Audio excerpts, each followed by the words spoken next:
Kira, so this brings me to this point of this horrible downward spiral and where it stops. So we're going to have a bunch of turd cops because good cops will leave and go somewhere they're appreciated. The crooks are protected. The convenience store owners are really just homeowners. Any law-abiding citizen who tries to stop one of the crooks is prosecuted for crimes. So that sounds like a death spiral of hell for any of these blue areas. That's honestly, we use it like it's hyperbole, but it really is going to be like Escape from LA or Escape from New York in these places until it stops. Where's it stop? I don't know where it stops, but I'll tell you that there are already places like this. I have lived in several over the course of my years as an American. They're called the ghetto. It's called the hood. It is a place where a lot of lawlessness reigns free, where people are afraid of the police, where people don't trust the police, or the police are subpar at their jobs, where there's no political recourse, and where you can't always trust your neighbors and people are left to fend for themselves. I have been screaming this from the top of my lungs since I started doing this job, Jesse, that what happens in the Black community is a bellwether for what's going to happen in the larger United States. That's not an original thought. A lot of people have said that over the years. Now it's coming to a neighborhood near you. It's utter and mass chaos. It's never stopped in the Black community, in the inner city communities, I should say, the poverty-stricken portion of our community. It's never stopped. So I wish I could tell you how we get it to stop. Elections have consequences.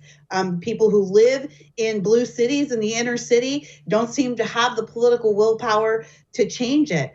So the only example I can ever look to, Jesse, and I know you know this well, is Rudy Giuliani in New York City. So it's something that can be done if the people have the willpower. I think in the meantime, we're all going to be like these shop owners. We're going to have to take up our big sticks. By the way, they're in Stockton. Stockton is a very liberal California town. I mean, they just passed a universal basic income there. So you can imagine what the justice system is like in Stockton, California right now.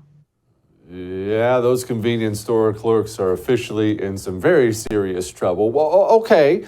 So the Rudy Giuliani thing is something I wasn't thinking about as the cynic I am, but it does give me some hope. Like those morons in Chicago. They had a more moderate Democrat on the ballot after they dumped Lori Lightfoot. They ran to the polls and elected the full-blown communist Brandon Johnson. And part of me, Kira, and I don't want to be this guy, but part of me is happy because I know that city's going to descend into a living hell, and maybe some people will look into the mirror because that's what we need. We need people to look in the mirror, right? I don't know if it's going to take people looking into the mirror, Jesse. This conversation is so big, much bigger than what we have time for today. Because when I was running for school board, I was thinking about all the votes I didn't get. And I'm wondering if we really are electing these people. And I'm not talking about fraud. I'm talking about the amount of people who go out to vote. Yeah, Chicagoans did elect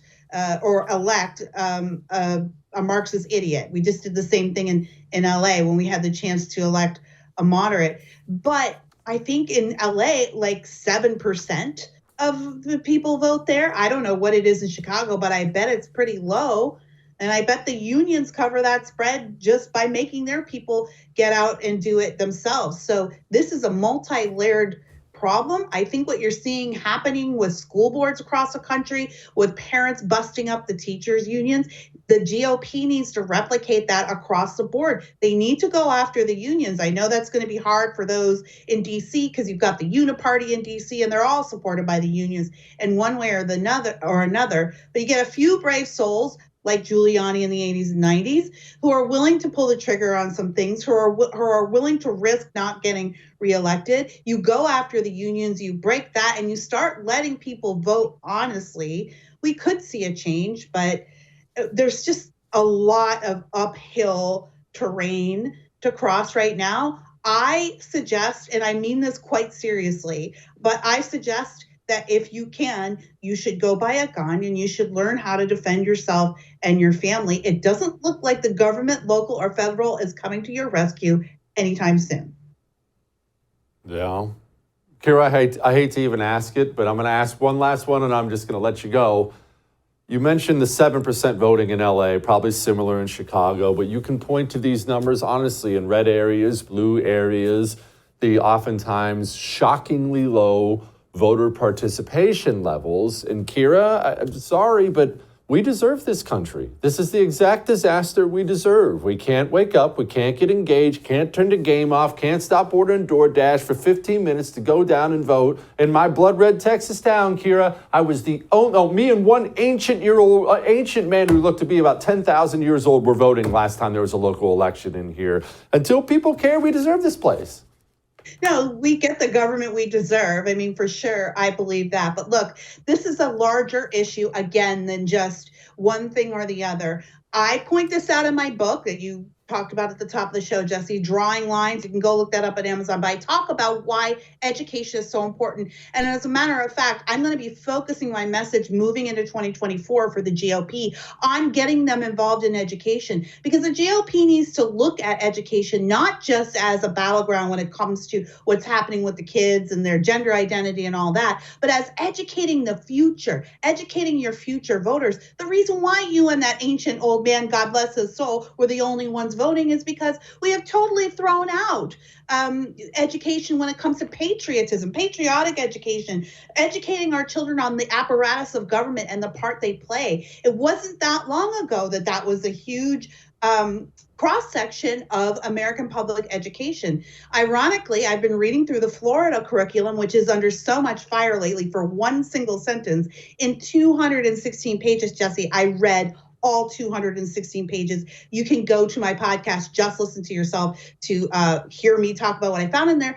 But they have a leg of that particular curriculum that is dedicated to building up the apparatus of American government, teaching children how it works and teaching them to have pride and covet the ability to go vote and that privilege. And that's what we need to do. We need to play the long game like the Marxists have been playing. We need to start looking 10, 20, 50 years down the road to when these kids are graduating. How will they look at voting? Will they look at it as something that's important to them? That starts here. Amen. Her book is Drawing Lines. Thanks, Kira. Come back soon. Thanks, Jesse. I have great news. If you enjoyed that, I have a YouTube channel you can subscribe to. Whatever I do, it'll be right there on YouTube. So go subscribe today.